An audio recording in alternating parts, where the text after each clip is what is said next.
To Carrington Sunday to take my kids. My kids had games there. And Marcus, so the team playing that evening, Marcus was out on the training pitch with the fitness coach.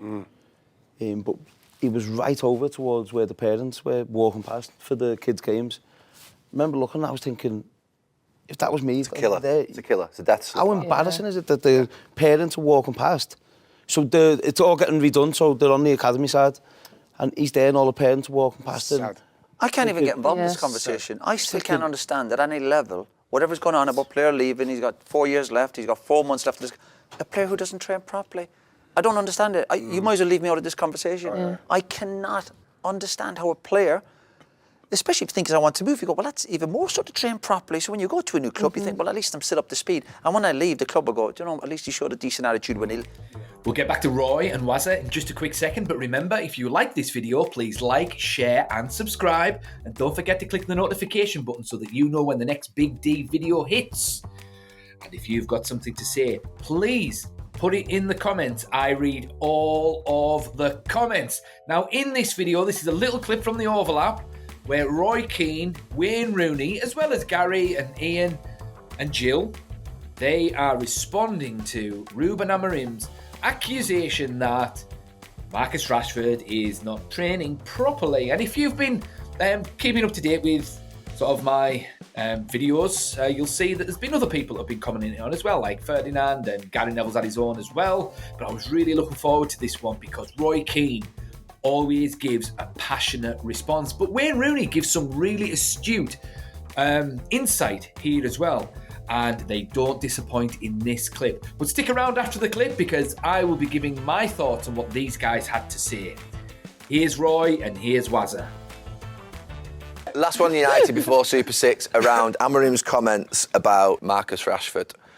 He's getting criticised everywhere, isn't he? It's always the same reason. This is the reason he was asked about why Marcus Rashford isn't playing. It's always the same reason, the training. The way I see a footballer should do in life. It's every day, every detail. As said Amorim when asked why Rashford was not available. If things don't change, I will not change, which implies that he's not training well.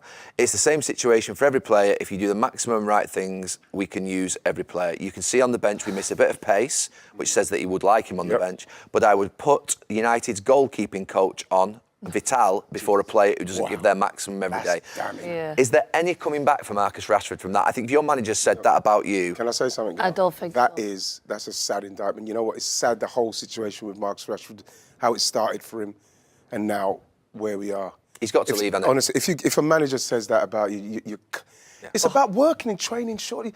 Why, even if he wants to leave, which he obviously does want to leave, surely there's people watching how you're actually performing. He should still be at least on the bench, but they do need to leave. They need to take a cut at some stage by United, and he's probably going to need to leave and take a cut. But what I'm saying is, the going into training and working is down to you as a professional, whether you're at United or wherever it is. That's on Marcus, and if that's happening, it's sad I went to hear. into Carrington Sunday to take my kids. My kids had games there. And Marcus, so the team playing that evening, Marcus was out on the training pitch with the fitness coach.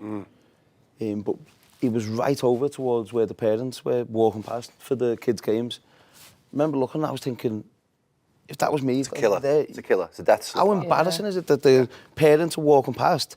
So it's all getting redone, so they're on the academy side, and he's there and all the parents are walking past him. I can't even get involved in this conversation. I still can't understand at any level, whatever's going on about player leaving, he's got 4 years left, he's got 4 months left, a player who doesn't train properly. I don't understand it. You might as well leave me out of this conversation. I cannot understand how a player, especially if you think I want to move, you go, well, that's even more so to train properly. So when you go to a new club, you think, well, at least I'm still up to speed. And when I leave, the club will go, you know, at least he showed a decent attitude when he... So all these things getting thrown at him, he must be... You've played with him, by the way. So just want to ask you, you've played with him, and I had him as with England. I never saw him as being a poor trainer when I was there. And to be fair, I saw him as someone who obviously was talented, scored goals. But are you surprised at this? So you're going to praise him for that, Gary? No, I was surprised. No, you're saying he wasn't. You're not supposed to be a fucking poor trainer. What I'm saying is why the change now? What's happened? I was surprised when this started over 2 years ago. I was surprised then. Now I'm not.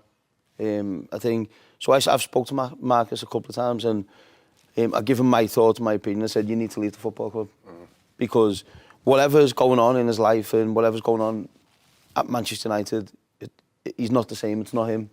So I said, for him, to have a fresh start, he needs to leave the club. But I agree with Roy. The fact that your manager's coming out saying you're not saying right is crazy. It's bizarre. It's really. Yeah. It's If that was so, when it's well known, I asked Alex Ferguson to leave the club. I still come in and trained every single day and worked every single day. And then Fergie come out and outed me about 2 months after I'd asked to leave. And then, so managers do it at the right time as well when they need to get rid of a player as well, of course. And I got in, Scholes, he took me out, I got injured. And then that was Fergie's chance to come out and have a go at me and bring it all to the table. But I think with Marcus, it's been going on for 2 years and it's sad. It's really sad. But I like so Amorim. Like, I think this club's like been crying out for this standards, high standards. He's come out here, he set his stalls, and I think that's what they need. And he's kind of being like, as well, didn't he? this is what you've got to do to be at this club. Garnacho's shown that you can actually come back because he's come back, he's starting games. But whatever the managers and club situation, all that stuff we're talking about, all comes from within. That's not to do with, I don't care who the manager is, I don't care what your circumstances are. When you are in training, yes, you might have issues going on with contracts or whatever it might be, but when you go to train, you must, your pride at some stage must kick in. Yeah. But then you have your pride, your personal pride, but then, and forget the manager, take the manager out of it. If I'm coming in, I'm thinking, I've got Roy Keane there, I've got Ryan Giggs, Ryan Neville. I want to show them that I deserve to be here. I want to show my teammates. I remember my time in and around the Real that whole season with Real, because it's our conflict started in pre-season. With Bruce Rioch. Yeah, with Bruce Rioch. And at no stage... Were you late? No. Absolutely not. No, I wasn't late. No, I weren't late. I knew... Not training and not putting in the right attitude to train never even crossed my mind. No. Doesn't even cross your mind. It's the worst Imagine thing a teammate thinking you're lazy. Yeah. That would just... But if we heard on the grapevine that you were like that... Yeah. No, if we heard, like, I write it down too, we'd be like... Yeah. You just wouldn't be... Yeah. I couldn't get your head round it. Yeah, I think, I mean, look, I know Amorim's honest. Yeah. I do believe he wants the money back for Marcus. I think he said that to probably shine a light on him and get him out of the club. Marcus hearing that, he's probably thinking, they're probably asking Marcus at this moment in time to take a wage cut to leave. They don't want to subsidise all the wages to a new club because there's no way a new club's going to pay that level of money. Absolutely. So I suspect it's a brutal blow on him to say, look, there's no future for you here, we need you out. And I suspect it's more of it's a business player as well as an honesty player. No, but I'll defend him for that bit. He's under contract, Rashford. Yeah. Yeah, no, absolutely. Yeah. So if I was him, I'd be saying, don't be taking pay cuts, don't be taking, unless you're desperate. That's what will be going on. But you still train properly. That's what will be going on at the moment. But Man United have previous with that as well. So we can criticise the player, but it's all right, Man United going, hey, you can go, but you have to... No, I've signed a contract pay with away, pay you. United away, previous on that. Yeah. They like getting rid of lads who've done all right for them and trying to go, hey, we don't want under contract. You don't want under contract. Yeah. They can't do that with him either. No, I agree. He's got to fight his corner for that. Where do you think he's going to go, though? I think he'll get a good club. I think he'll get a good club. 300 a week? I think he'll get a good club. What's a good club, Gary? I think he'll get a top club. What, like Barcelona or something? So why isn't it done yet? Why isn't it done? I suspect it's about the money. I suspect it's about the money. There's a lot of money. Subsidy. Of course, that's part of every deal. But if these big clubs are out there and go, listen, are we going to trip ourselves up for it?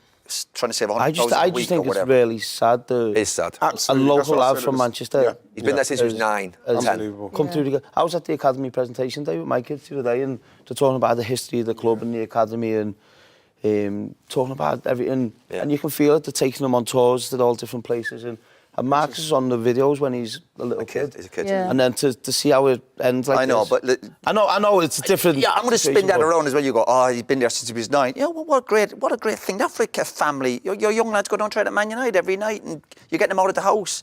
Brilliant. No, it is. Right, that's the Yeah, end but of he that. deserves a respectful ending. We're getting kids out of the house now. Ways to get respect, you have to show respect. You know, Wayne Rooney said something very interesting there, because he's talking about like the personal pride of coming into training and giving it your all and whatnot. Okay, but he said specifically, yeah, but I'm going into training with Roy Keane, and it's like, yeah, exactly. You wouldn't dare slack off if Roy Keane was at the club, or if Giggs was at the club, or Scholesy, or Nev.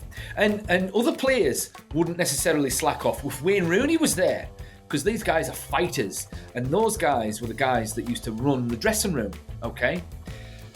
But Marcus Rashford has seldom had a player of their stature.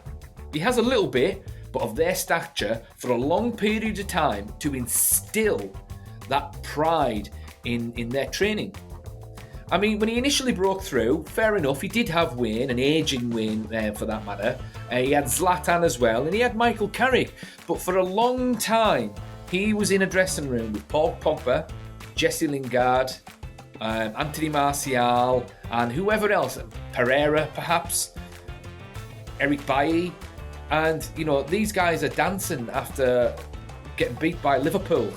So when you're in an environment like that, it's going to rub off on you, and you're just not going to have an ideal to strive towards.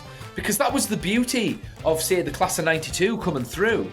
You know, they had Alex Ferguson there, who set the standard. But also, the players that he signed and the team that he built. So he had Mark Hughes, he had Brian Robson, he had Steve Bruce, he had Gary Pallister, he had Eric Cantona as well. They were the guys that they put those standards into practice.